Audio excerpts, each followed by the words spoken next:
کہتے ہیں کہ کسی ملک میں ایک نہایت ہی انصاف پسند اور عوام کے دکھ درد بانٹنے والا بادشاہ رہتا تھا، مگر جسمانی طور پر ایک ٹانگ اور ایک آنکھ سے محروم تھا۔ ایک دن بادشاہ نے اپنی مملکت کے ماہر مصوروں کو اپنی تصویر بنوانے کے لیے بلوا لیا، اور وہ بھی اس شرط پر کہ تصویر میں اس کے یہ عیوب نہ دکھائی دے۔ سارے کے سارے مصوروں نے یہ تصویر بنانے سے انکار کر دیا، اور وہ بھلا بادشاہ کی 2 آنکھوں والی تصویر بناتے بھی کیسے جب بادشاہ تھا ہی ایک آنکھ سے محروم، اور وہ کیسے اسے 2 ٹانگوں پر کھڑا ہوا دکھاتے جبکہ وہ ایک ٹانگ سے بھی معذور تھا۔ لیکن اس اجتماعی انکار میں ایک نہایت ہی ہوشیار مصور نے کہا، بادشاہ سلامت میں بناؤں گا آپ کی تصویر، اور جب تصویر تیار ہوئی تو اپنی خوبصورتی میں ایک مثال اور شاہکار تھی۔ وہ کیسے؟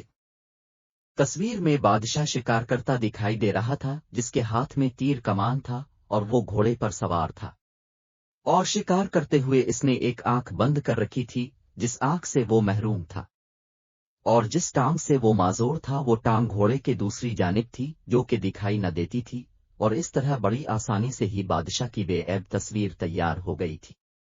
بادشاہ نے اس مصور کو اس عیب پوشی پر بے انتہا انعام سے نوازا۔ تو یہ صرف کہانی نہیں بلکہ ایک سبق ہے۔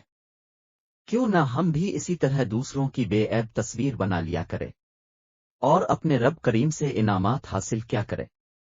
آج اس نفسن نفسی کے دور میں ہر ایک دوسرے کے عیب اچھالنے میں مصروف ہے، حالانکہ ہمارے اندر بھی بے شمار عیب موجود ہیں۔ آج ہم دوسرے مسلمانوں کے عیوب پر پردہ ڈالیں گے، کل انشاءاللہ رب رحیم ہمارے عیوب سے درگزر فرمائے گا۔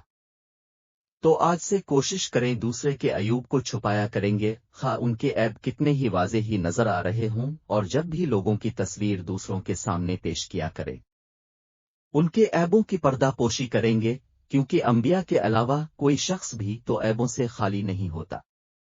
ایک حدیث پاک کا مفہوم ہے کہ جو شخص مسلمان کی پردہ پوشی کرے گا، اللہ تعالیٰ قیامت کے دن اس کی پردہ پوشی کرے گا۔